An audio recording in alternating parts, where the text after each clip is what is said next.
Hi, everyone. Welcome back to the Perspective with Viv podcast. My name is Viv, and this is the show. Today's title is End for Narcissism with Dr. Sterling Moseley. Dr. Sterling is a clinical psychologist, assistant professor at the University of Central Oklahoma, empathy researcher, and a published author of two insightful books exploring narcissism, identity, and the emotional blueprint of human relationships. Outside the classroom and clinic, he's also a professional ballet dancer and choreographer, which is so interesting.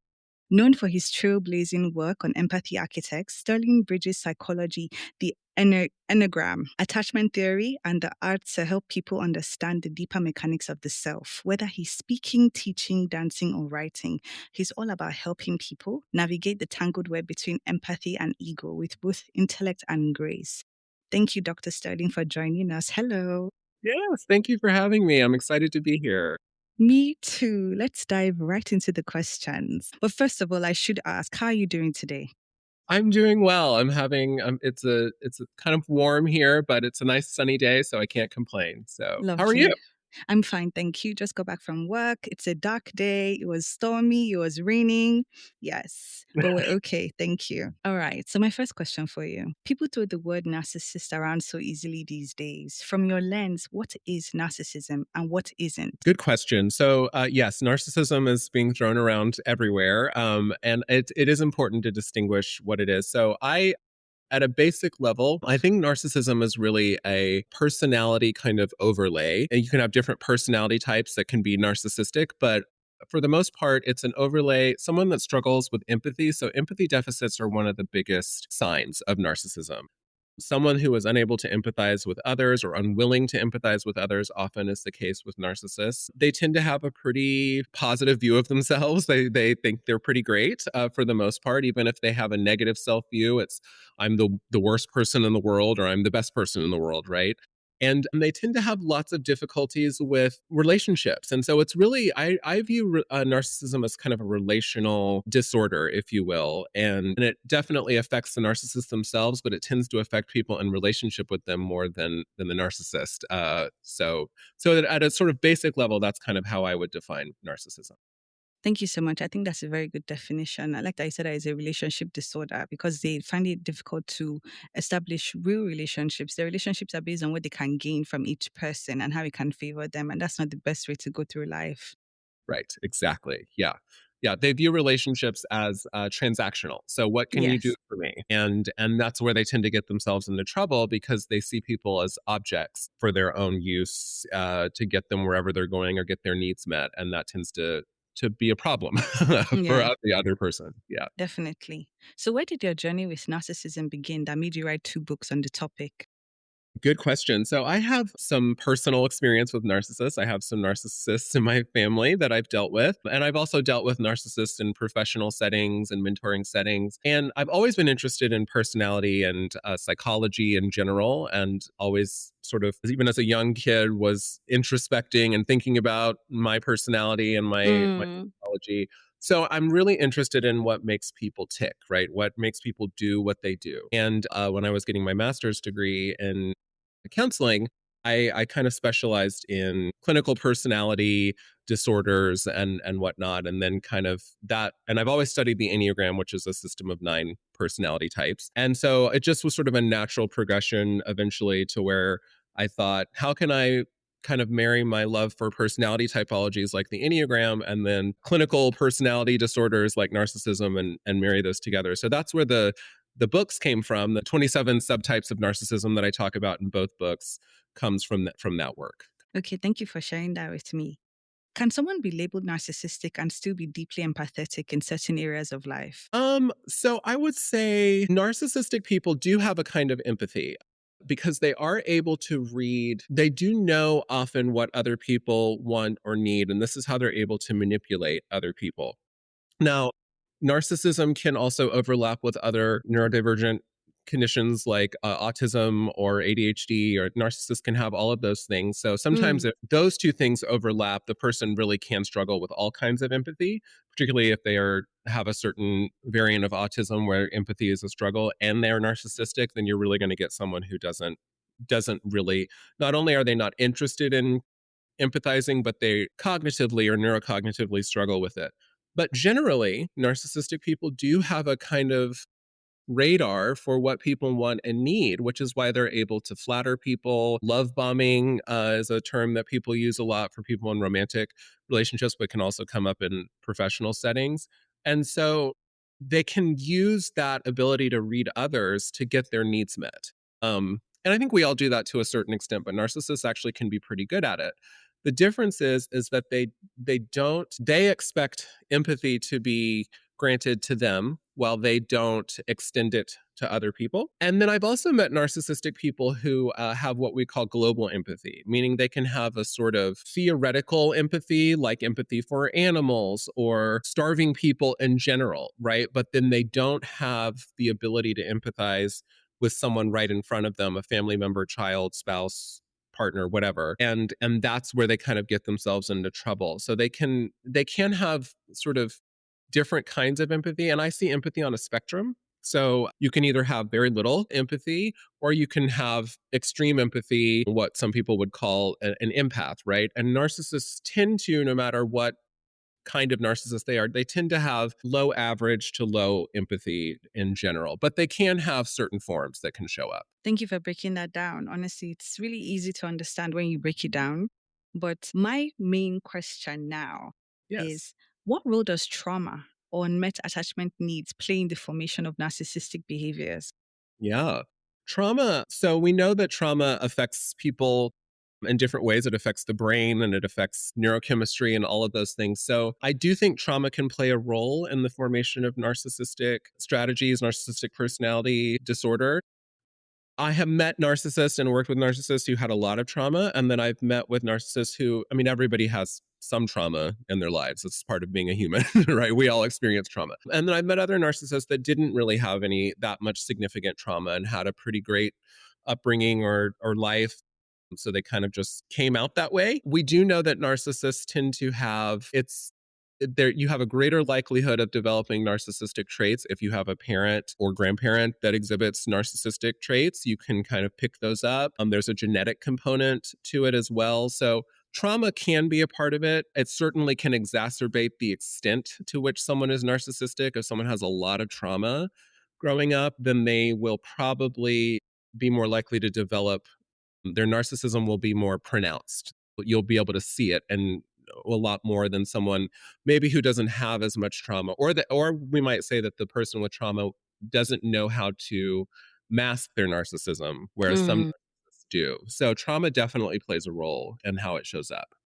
thank you for sharing that. And also, it's nice to know that it's not just trauma that forms, that some people are just born narcissistic, the same way some people are just born sociopaths. Yeah, so I like that you gave that example because sometimes you even watch like films and it's like people come from good families, they have a good upbringing to the best of their knowledge. And you ask, what happened? What was the thing that made you be this way? And it's Yes. just a thing. So, Yeah. yes.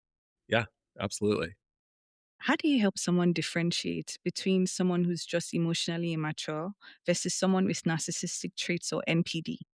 So, emotional immaturity or someone who just has light narcissistic traits, I kind of think we all have a little bit of narcissism within us, right? We all have areas of our life where we can be selfish and go after what we want. And sometimes we need to be able to do that, which is why the first book is called The Narcissist in You and Everyone Else, right? Because if you have an ego, you have the capacity for narcissism. Some people don't have the tools, haven't learned the tools for emotional maturity. As you said, they don't know how to communicate well. They have trauma backgrounds, maybe that create complex defense strategies that can be pseudo narcissistic. The difference is that narcissistic people or non-narcissistic people rather often have the capacity to empathize. So they may be arrogant or self-centered at times, but when faced with someone who needs empathy, they are able to extend that. Now it may be limited to people they're really close to depending on where they fall on the empathy scale, but they're able to empathize and they're able to, what I like to say is, decentralize themselves from the relationship, right? Because the narcissist tends to put themselves in the center of everything, and that tends to be a pretty hardened defense strategy. Like they can't not be the center of the universe, which is why I call the second book Center of the Universe, right? Whereas someone who maybe has other trauma or maybe a different personality, disorder trait, depression, or ADHD, or whatever the case may be. Some of those things sometimes can mimic, if you don't know what you're looking for, can mimic narcissistic traits. But if you can basically, if the person can empathize and take themselves out of being the center of everything and decentralize their needs occasionally, then you're probably not dealing with narcissism. You're dealing with some other complex structure of trauma, personality, etc. Thank you for that in-depth answer. I can see obviously why you're a professor because everything everything I ask, the answers are so concise, clear, and easy to understand. It's kind of like I'm note taking as you speak. Good, good. I'm glad that I'm making sense. So Yeah, that's you are. that's good to hear. So you wrote in your book about 27 narcissistic subtypes. What are they, and what do the 27 subtypes actually look like in everyday life? Good question. So obviously we don't have time to go through all 27, but I will say, so I one of my first kind of special interests was the Enneagram. And if those that don't know, the Enneagram is a system of 9 personality types at a basic level. And so you have these 9 sort of primary personality types, or ego fixations, as we call them, ego defense strategies. And these 9 types show up in different ways in the world. They have different ways of speaking and different defense strategies that they view the world through, and even different kind of physical traits that show up. And then within those 9, so you have the 9 personality types, and then you have what we call the 3 instinctual types. And if you think about the 9 Enneagram types as like ego fixations, the 3 instinctual types, which we call the social, sexual, and intimate, these instinctual types are like primal drivers that drive all human behavior, right? We all have the need for self preservation, food, shelter, comfort, and we all have the need for social belonging, right? Being part of a group, being excluded or included in things. And then we all have a need for intimate connection, that one on one connection with other people that creates depth and a feeling of intimacy with other people. So when you combine the 3 instincts with the 9 personality types, you get 27. 9 times 3 is 27. And so what the 27 subtypes are the sort of breakouts of each Enneagram type and one of the 3 instincts. So the Enneagram types are numbered 1 through 9, right? So, and 1 is not better than 9, or 9 is not better than 1. So you can have a type 1 who is primarily social, right?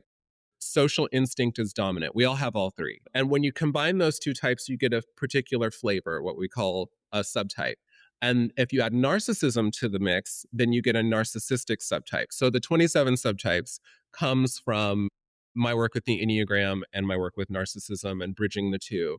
So the way to recognize them, well, I encourage people to get the books because it's a lot to break down in the time that we have. But they're really distinct flavors in the way that narcissism shows up in the world. Because I think when a lot of people think about narcissism, they think about somebody who's just kind of full of themselves and overly confident. And that's true. You can get that version. We have these kind of overarching variants of narcissism, but there really is a lot of subtlety, just like in complexity, as there is with all people, in the way that narcissism shows up. Because narcissism, in and of itself, isn't a personality type, but it's like an overlay on the personality. So the 27 subtypes shows how the different types show up in the world and how they behave and how to recognize them. And I kind of map those out in both of the books. Thank you so much. We will definitely be getting your books. Yes. And I'm subscribed to your Substack, by the way. Great. Yeah, not Yeah. the paid one, but Yeah. yeah, the one Yeah. that you're Yeah. able to share with us, I read. Yes. Yes. Yes. I appreciate that. No worries. So, what's the difference between healthy narcissism and harmful narcissism? And why do we need both clarity and compassion to talk about it? Yeah, I think we all have, like I mentioned earlier, we all have the capacity to be what Sigmund Freud called primary narcissism. So primary narcissism is a healthy sense of ego, the ability to differentiate ourselves from others, to occasionally be able to preference our needs over the needs of others, to take care of ourselves, to go after our goals and dreams. And that requires what he called primary narcissism, which I agree with. So we all have this ability. And some people disagree with calling it narcissism. But I think when we're stressed, any of us, even if we have all the empathy in the world, sometimes when we're stressed, we naturally become self-protective and more selfish, and we may get into conflicts with others, and it may be necessary to sometimes to do that to take care of ourselves. The difference is that with secondary narcissism, as Freud called it, or narcissistic personality disorder as it's called in the DSM, you that person cannot not be that way. They cannot not think about their needs, their need for attention, admiration, special treatment, entitlement. That is the constant state that they live in, rather than a temporary state that any of us can get in when under stress or trauma or any of those things. So there is healthy narcissism. There is a healthy kind of selfishness, as we talk about. It's just if that becomes the uh, preset way of being all the time in all situations, then that's when we are dealing with a narcissist. Thank you so much for that. I'm assimilating it with such ease. And everything just dives right into the next question. Like, for example, how can people recognize their own narcissistic patterns without shame and use that awareness to grow in empathy and emotional resilience? Yeah, I love that question. So I think, first of all, being able to recognize that we all have the capacity to be selfish and narcissistic. I would be very wary of somebody who, and it's natural, I think, at first for people to be like, I can't be narcissistic. But if any of us are honest with ourselves and we think about it, we can find times in our life where we've been primarily concerned with our needs and what we want, and that's it. And that's okay. That's human nature. And I think recognizing that and being able to name it is half of the battle, right? And it's often people who don't have narcissism as their primary defense strategy that are able to do that more easily, whereas people that are narcissistic have a lot of trouble recognizing that they're narcissistic, because part of narcissism is being invulnerable, right? Is not having any vulnerabilities that people can see, or making your vulnerabilities huge and something everyone has to tiptoe around and walk on eggshells around. Both can happen.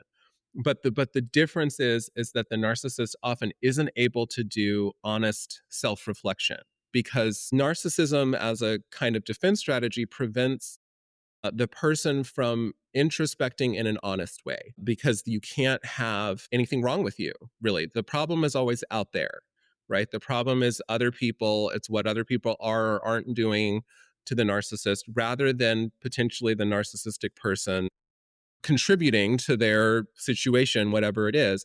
Whereas I think people that aren't narcissistic are often better able to be like, ooh, I might have been the problem there. Or that was kind of toxic. And that's a healthy way. And I think Yeah. if you can do that, then you can develop empathy for yourself and not shame yourself, because it's human nature to be like that sometimes. Yes, definitely. I do agree because, sometimes when you've grown up to be super empathetic, you tend to oscillate back to maybe the middle or to the other side where you have less empathy for people. So you act in a more narcissistic way to protect yourself. And Yes. I do feel as though in the talking about life as a journey of evolution, we do have to go through those experiences where we see what it's like on the other side in order to get the balance. So sometimes, you could be maybe a people pleaser. It could be somebody that is sort of like serving people your energy, and you're like, you know what, I'm just going to be selfish. What can you do for me? How can you pour into me? And I think that helps with personal evolution. Yeah, absolutely. Yeah. So now I'm going off script. For people that have encountered narcissists, what are the best strategies to chase them away, to repel them, to fight back without necessarily being confrontational? Because I know you cannot confront narcissists. So lots of times people talk about the gray rock method, but how long can one do the gray rock method? Yeah. That's a good question. I think it depends on the nature of the relationship. I think gray rocking is a good strategy. That's, where you don't give the narcissist any kind of personal content, any emotional content to work with, because that's what we call narcissistic supply or fuel, because they often will use that information to manipulate. So that is a good strategy, but it often is difficult depending on the relationship. So it works really well with coworkers or a boss or something like that, or someone, an acquaintance, or someone that's not in your everyday life. It can be harder to Mm, gray rock when it's your partner or your parent or your child, but you can still do it to some extent. I would say having healthy boundaries is really important, meaning that you need to be able to recognize that the person is narcissistic, and and B, then also recognize that they're probably not going to change that unless they have taken the initiative to work with their narcissism.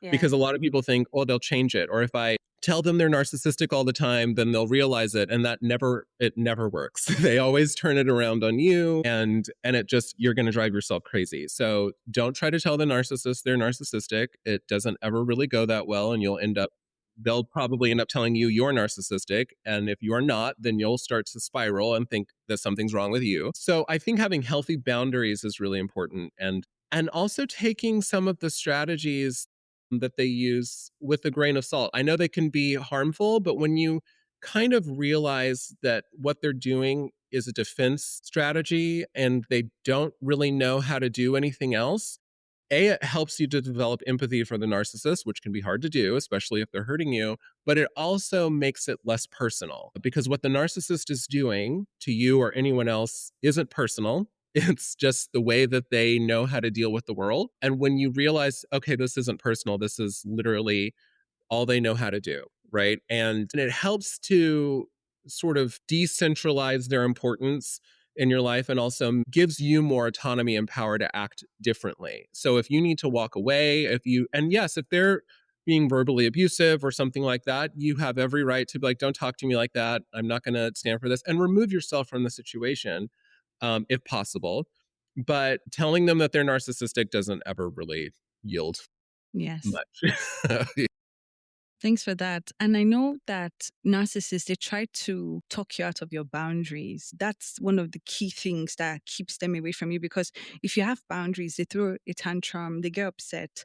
And for people that are maybe extra empathetic, they would feel like, okay, this data means that my boundaries are wrong, especially if they grow up in that environment. So, in order to not make people upset, they soften boundaries, thus reducing self preservation because narcissists don't want you to be self preserving. They don't want you to protect yourself.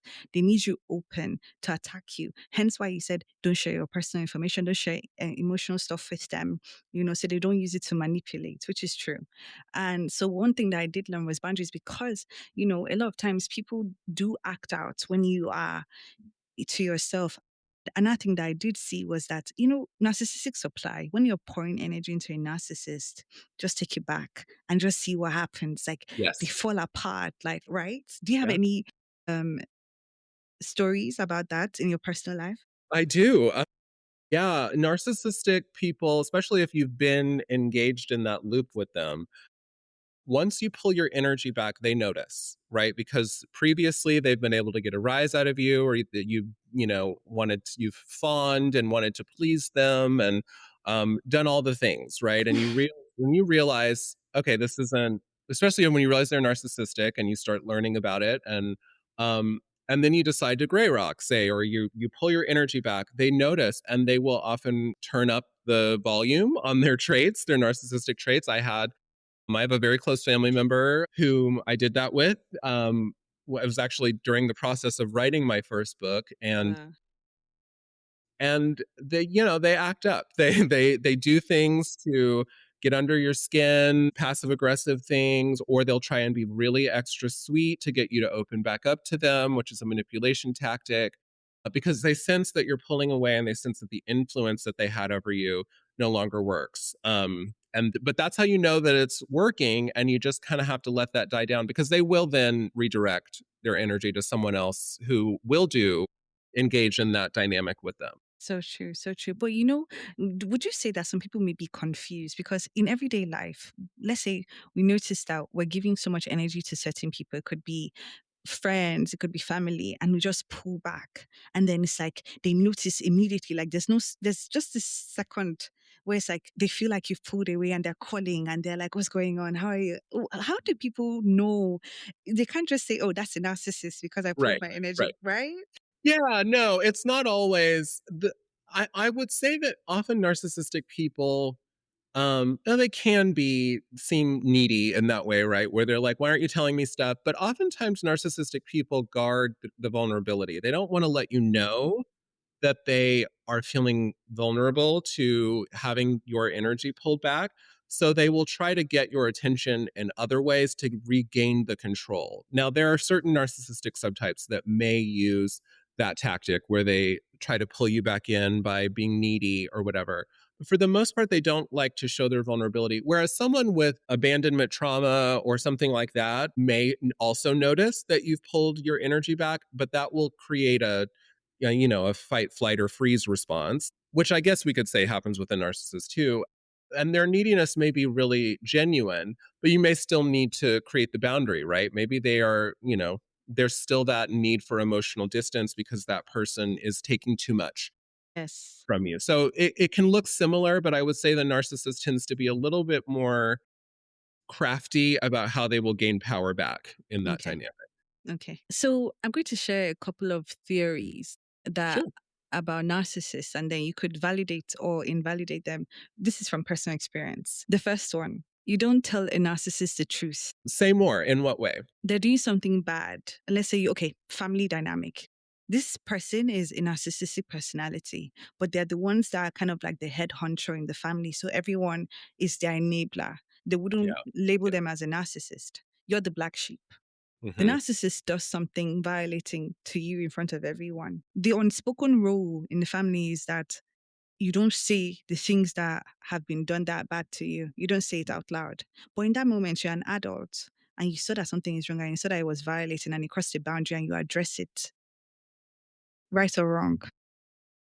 I think that can be healthy. I think if you're doing it for you, to name the transgression, that can be healthy. If you're doing it to change their behavior or to get them to sign on with your version of events or truth, then you're going to have your feelings hurt because they're not going to do that. And then the enablers are going to come in and also often take the narcissist side because they don't know that they're flying monkeys, right? So I would say if you're doing it just to name it for yourself, that's healthy, but don't expect the other person to change. Definitely. Naming is for you, not for them, because they're not going to see it that way. Yeah. So how would you advise a black sheep in a narcissistic family? Most times people would say, oh, leave if you can and all of that. Let's say, okay, this is Nigerian community. We're very Yeah, communal. So you can't say you're missing a family affair when you're in the country. yeah, So yeah. how does one navigate? Good question.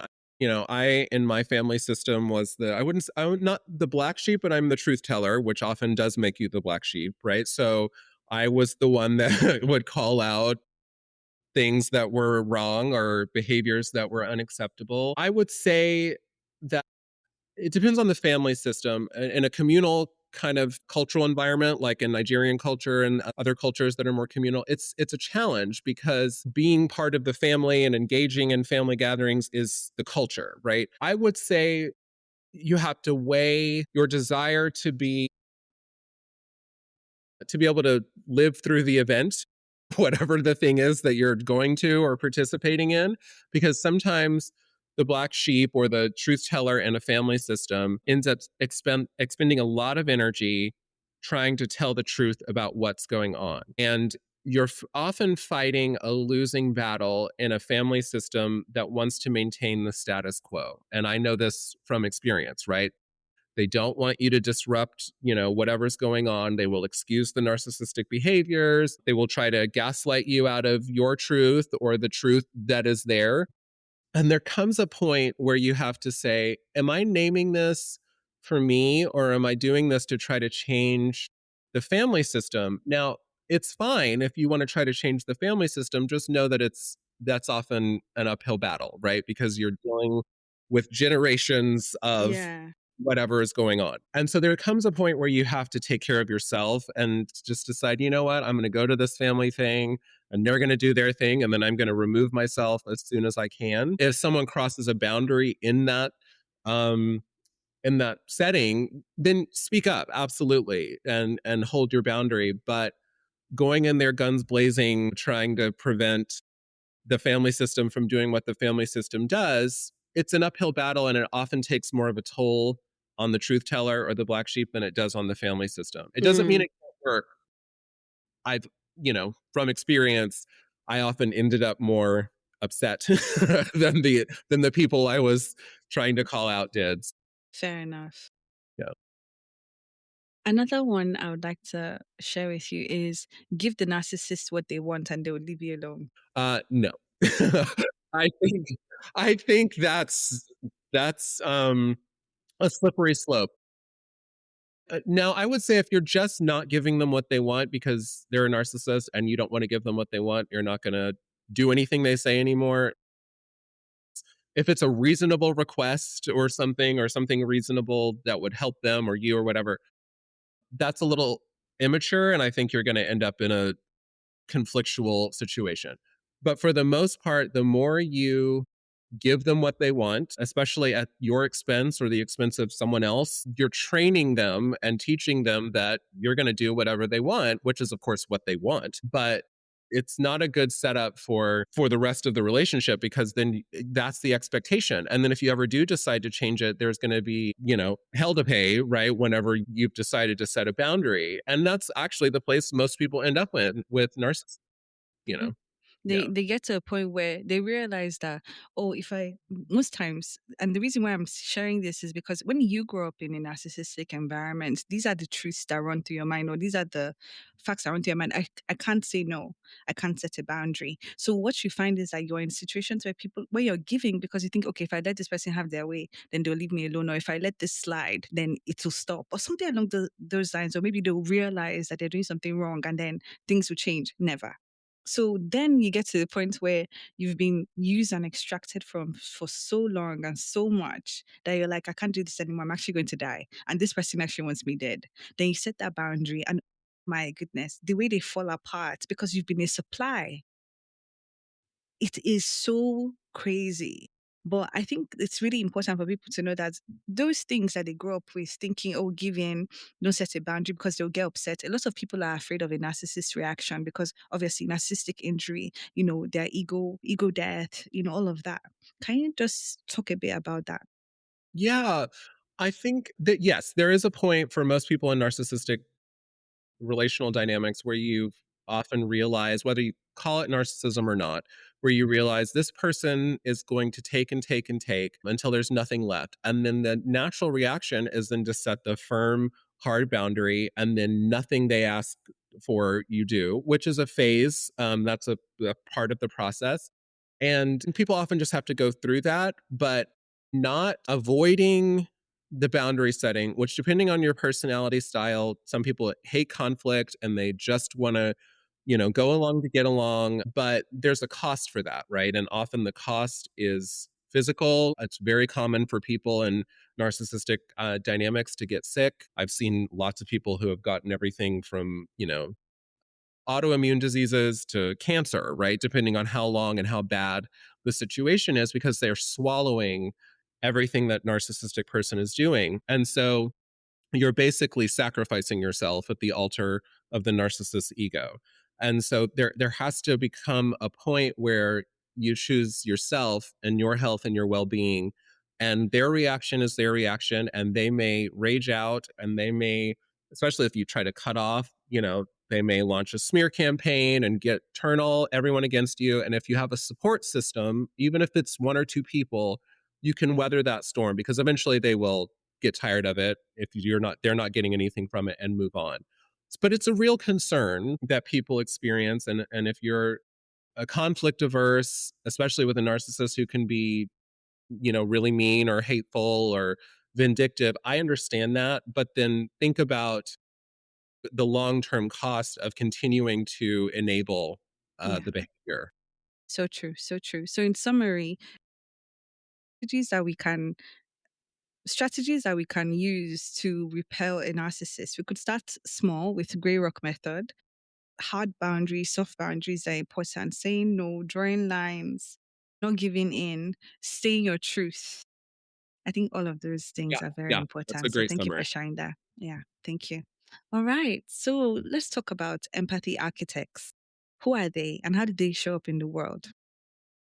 Great question. So I named my Enneagram business Empathy Architects because what I wanted to do with my work um, was to help people build empathy. And I've worked with people who don't have a lot of empathy. I've helped them develop more cognitive empathy, understanding where people are coming from. And so I think we all have an entry point into empathy. I've worked with pro-social psychopaths, right? That don't have any empathy really, but they wanted to learn how to relate to other people and understand better where people are coming from because, they don't want to be obstructed, usually is the reason that they are seeking that kind of coaching. But so I think anybody can learn to increase their empathy. And so an empathy architect for me is somebody who walks their walk. I know a lot of empaths out there who say that they're empathetic until they encounter someone who bumps up against their empathy, right? Or their desire, their belief or ideology that everyone should have empathy. And I've been there, right? I've had that experience with narcissists in my life where I'm like, why don't you have more empathy, right? And then there's the anger at that. And so, I think someone who's an empathy architect is someone who helps to build empathy by demonstrating empathy in all situations. I recently had an experience with there was a political assassination here in America that many people may have heard about. And Mm-hmm. there's two different sides of this and I got, the person that was assassinated was very controversial and had a lot of opinions and views that are directly negative and averse to aspects of my identity, right? But I've never and would never condone the assassination of someone for their beliefs or ideology. And I'm seeing a lot of empathy gaps happen between people thinking that it's okay to champion someone's Mm. murder, basically. And then people that liked this person thinking that people that didn't agree with him should be extremely reverential about his death and not speak the truth about the things that he was saying, right? But but but what's happening is that both sides are not meeting each other in the middle. And I think that we can get into these polarized views. And so you can speak the truth, kind of going back to what we've been talking about, you can speak the truth about what's happening. And in my case, I was speaking the truth about this person's intellectual legacy and things they put out in the world. And then at the same time, feeling empathy for his family and even people that lost him as someone that they admired. I can do both. And so to me that's empathy architecture, right? Is like demonstrating that empathy isn't a one-way street or you don't just extend it when it's convenient, because that's more coercive empathy rather than being able. And if you can't say anything that is, I don't want to say if you can't say anything nice, don't say anything at all, but if you can't in a moment of rawness pull back and realize that, have the discernment that maybe now's not the time to say this or that. That's an act of empathy in and of itself, is knowing when to say something and when not to say something. So empathy architects was a desire to kind of help people understand how to understand each other. There's a quote that I love by an Indian mystic named Meher Baba, and he said, "When all is known, all is forgiven." And what he meant by that was that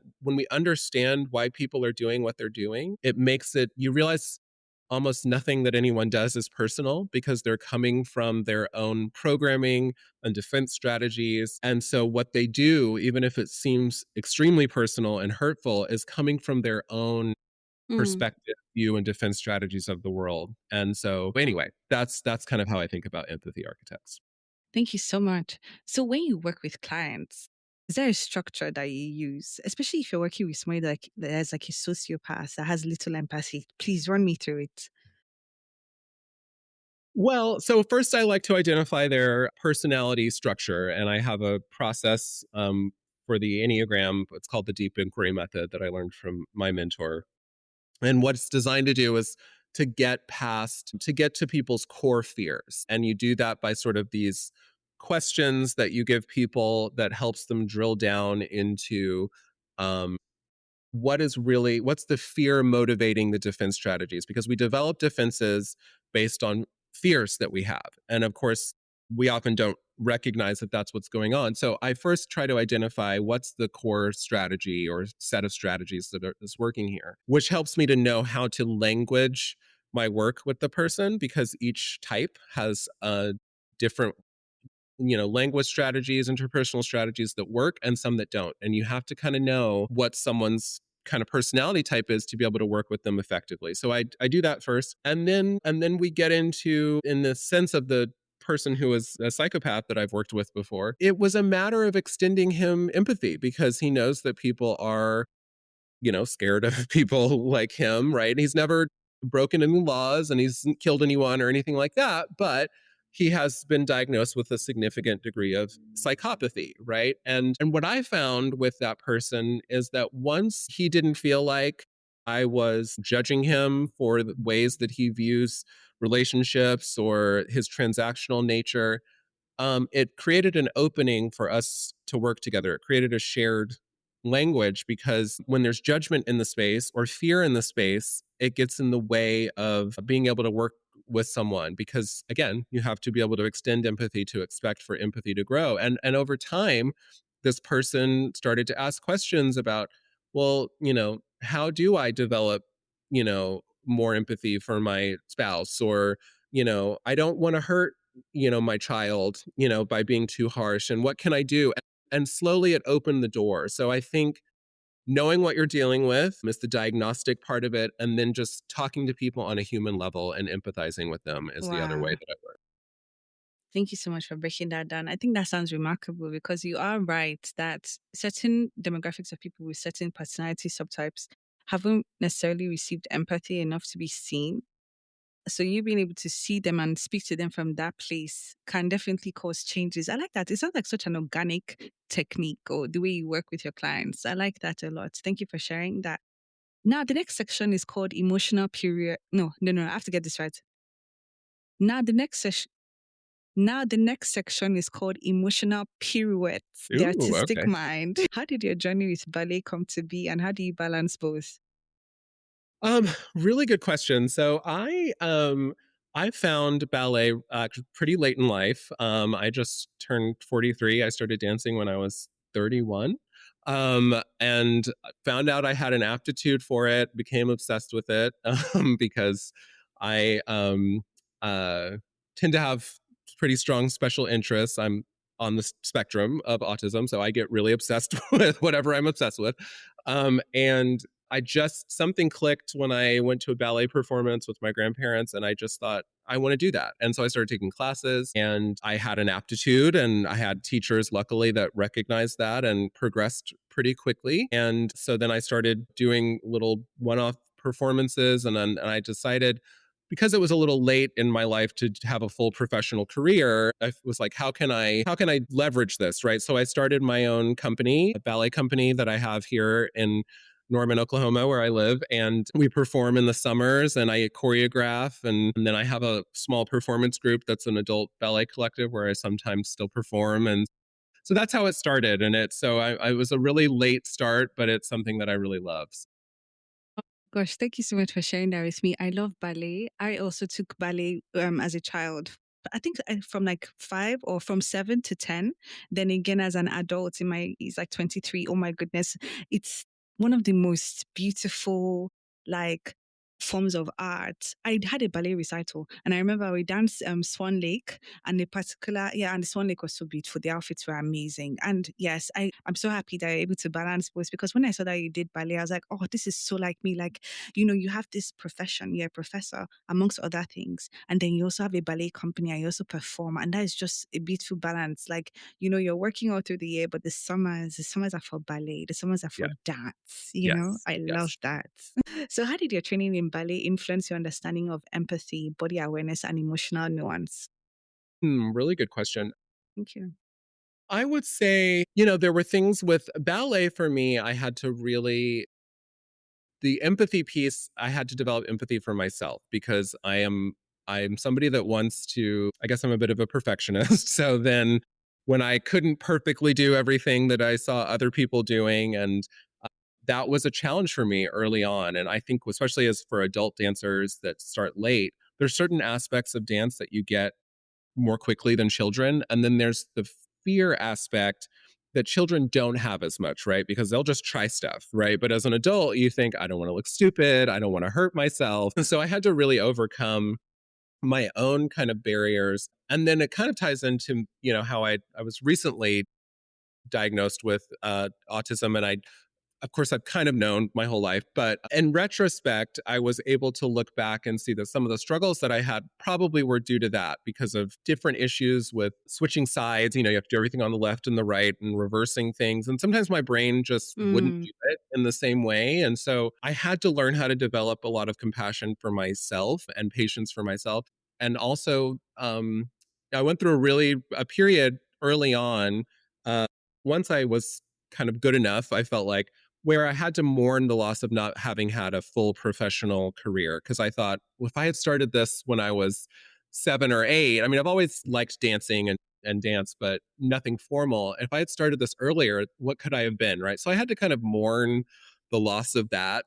It really allowed me to develop a lot of compassion for adult dancers and then also just empathy for dancers. My company, we work with professional dancers, right? And I know because I've done it, but I also see that the work that they put in. And the ballet world is, speaking of narcissism, can be very harsh. And you can get a lot of directors and narcissistic leadership systems, and there can be a lot of abuse in that. And so in my company, I really try to break down some of those barriers and treat dancers like people and not just like dance machines, right? That go out there and do it. So, that sounds beautiful. And definitely there would be a wonderful incorporation of what you teach in terms of empathy architects, what you know in terms of clinical behavior. Is that what you said? And then you fuse all of that into how you relate with the dancers and to the art and how you choreograph. So definitely there'll be some level of awareness that you have that you're incorporating into the dance. There's a deeper level of storytelling that you can use your body to tell, right? That's really beautiful. Thank you. Thank you so much. So I have my last question for you. yes, As a professor, author, yes. coach, and founder of a ballet company, how do all these worlds of psychology, empathy, and creative expression connect? Oh, goodness. Very good question. I feel like you have great questions. I feel like the Thank you. through line is I also just recently started a design studio, a branding design studio, so I've added another thing to Congrats. to my list of things to do. Congrats.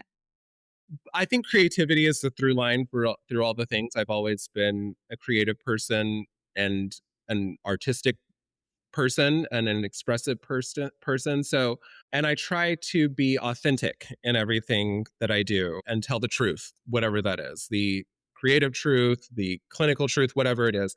And so, even though there's sort of disparate things that I'm bringing together, the center is always authenticity and I guess empathy and compassion for myself and for other people.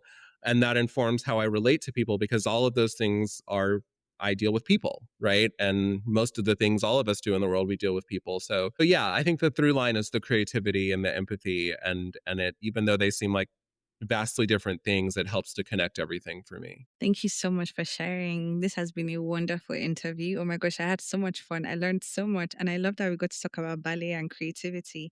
I like that there's this element, being on the spectrum as well. And I'm also into human design and I'm a manifesting generator. I am.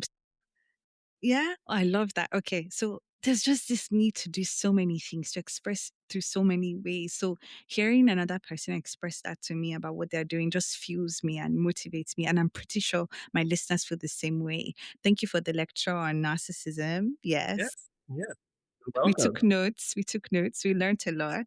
So I'm grateful because whoever is navigating narcissism in their life, they can have, what's the right word? They have a navigation system with this episode. They know what to do. They have strategies. They have more information because people need to know what narcissism really is instead of going around calling people narcissists. Right. Very Yes. important. Yes. Now, listeners, Dr. Sterling's work continues over on his Substack, where he dives deeper into emotional healing, personality disorders, and the architecture of empathy. You'll find the link in the show notes. Go subscribe. Seriously, your brain and your heart will thank you.